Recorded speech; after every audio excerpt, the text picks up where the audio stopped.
and I devote my life to the Mafia, Cosa Nostra. And when you take that oath, you say this: no matter what, this comes first before anything else in my life. If your mother is sick and dying, you're at her bedside, we call you, you got to leave your mother and go there. That's the commitment you're making, right?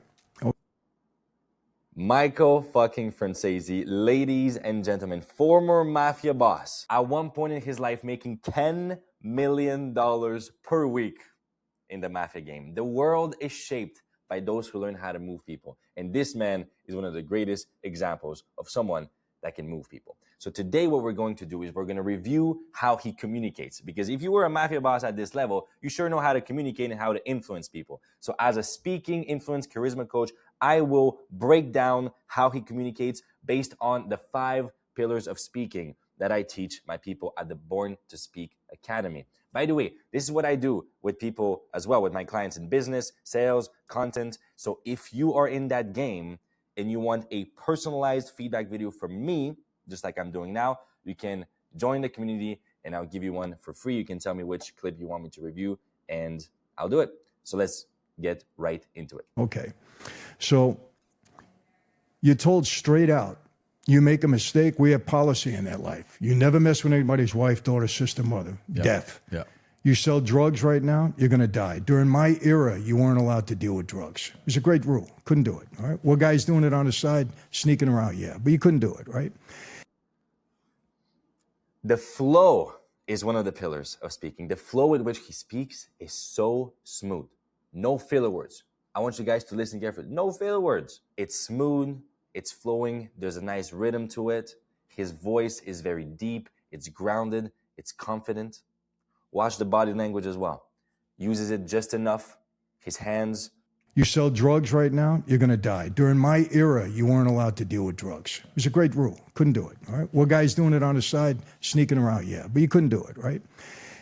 And they tell you straight out, you break a rule, your best friend may walk you into a room and you don't walk out again because you can't violate the rules. Yep. Okay, so that's what you live by and you get it so that you justify certain things. Oh. You can see it in his eyes, the certainty. That's another pillar of speaking. You can see this guy has been through some shit. The confidence with which he speaks, the certainty in his eye contact, it's not arrogant. It's grounded. I believe that's the most powerful form of certainty. This guy broke the rule. I'll tell you what happened to me one night, Andrew. In that life, you're always going to be put on a spot at some point in time. So there was without getting into the whole story, because I've said it so many times. I'll tell you what happened to me one time, Andrew.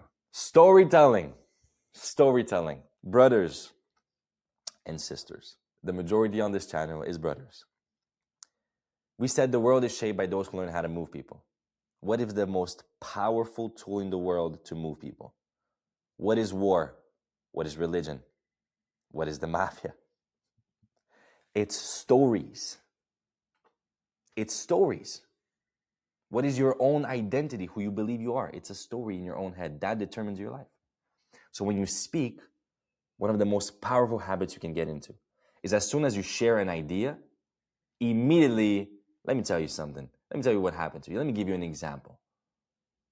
You got people's attention immediately. I was walked into a room one night, didn't know if I was going to walk out again. What a hook. What a hook.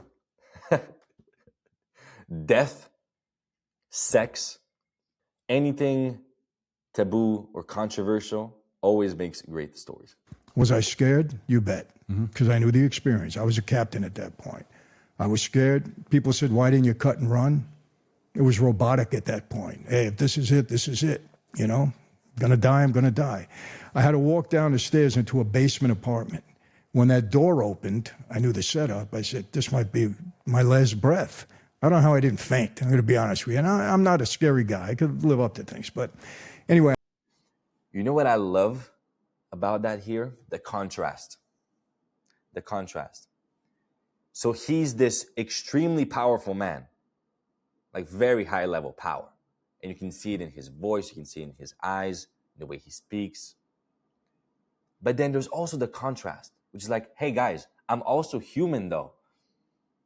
I'm also human. I was scared. I don't know how I didn't faint. Making it relatable. I'm just like you guys.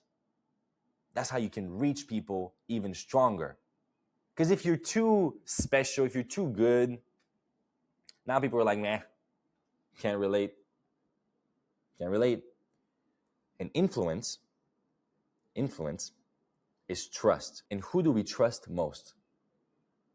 People that are like us.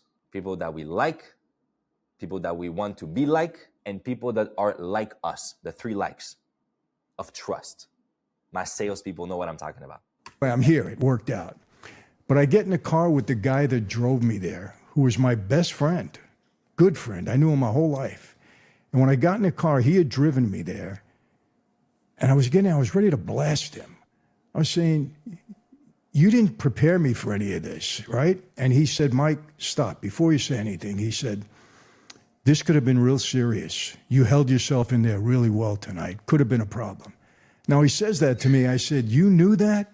You're driving me possibly to my death. You're my good friend. I know you my whole life. You do that to me? And he turned around, he looked at me, he said, if it was the other way around, would you have told me? And I said, no. Wow. The silences, the way he uses silence. One thing I noticed, his pace is very calm, it's smooth. The one thing that might be missing is vocal variety.